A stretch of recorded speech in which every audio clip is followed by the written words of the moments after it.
Back again on Full-Time Devils. Thanks for having us, lads. I know we're a little bit happier after the win over the weekend. It wasn't the prettiest at times, but we got a victory. That's all that matters. So let's talk about our next opponents, which is Newcastle. So looking firstly at their game against Aston Villa, one thing stands out for me from Newcastle, similar to what a lot of teams have been doing recently, and which is one that might be a little bit more worrying for Manchester United, is just defending cross balls first and foremost.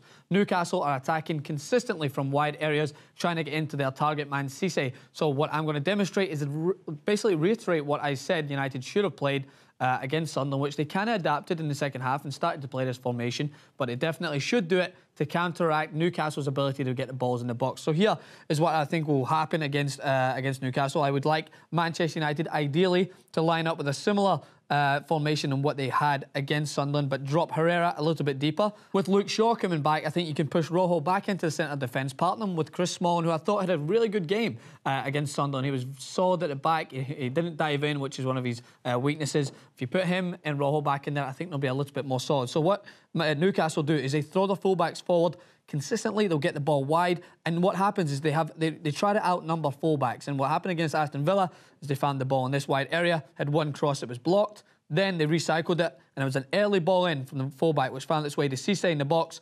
And this is what Manchester United are poor at as well, and this is why I'm highlighting it, because I think it might worry Manchester United. The early crosses in, looking for their target man, is something that United in games against Swansea, with Keys run across, need to defend better at. That's why I think they should play the two holding midfielders, or two midfielders dropping a little deeper, because if they get the ball wide, Daley Blind, as he did against Sunderland very well, can cover. So if they get the ball wide, happens to go wide to the right midfielder, and then the fullback pushes up, Daley Blind can come in there to cover, Rojo can shift across, and they've got this triangle which is ideal in football, and it's ideal for a defensive structure. My old coaches always used to tell me you have to have someone pressing the ball, someone covering, and someone providing the balance. I think Daley Blind can do that, but he doesn't want to get stretched too much if he's on his own in there. That's why I think Herrera should drop a little bit deeper, fill in this gap in there, and make sure to pick up the scraps.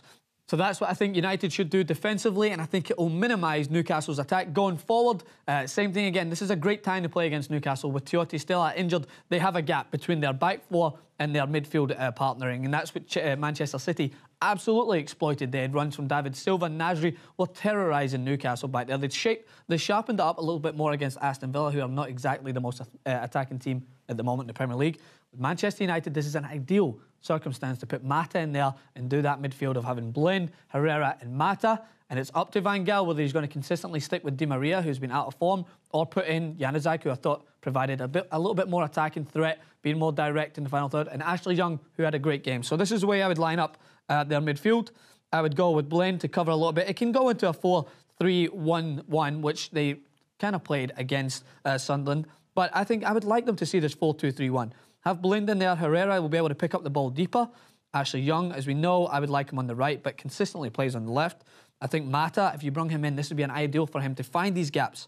Find these gaps in between Newcastle's midfield and defence. He'll pick up the ball in here. He can link up with Wayne Rooney, who absolutely needs to start as a lone striker.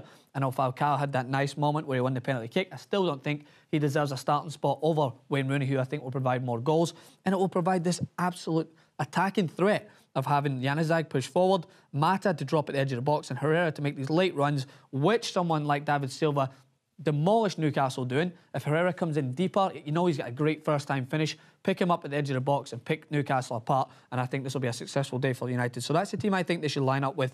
Wayne Rooney definitely leading the lineup, and exploit the gap between their back four and their midfield partner too. Let me know what you guys think. I love to read your comments. I know some people think I'm just stating the obvious, but sometimes it's the obvious that has to be stated for Manchester United. So make sure to watch, leave your comments in the section below. Come on over to TYT Sports, subscribe for plenty more tactics talk. Thanks again, guys.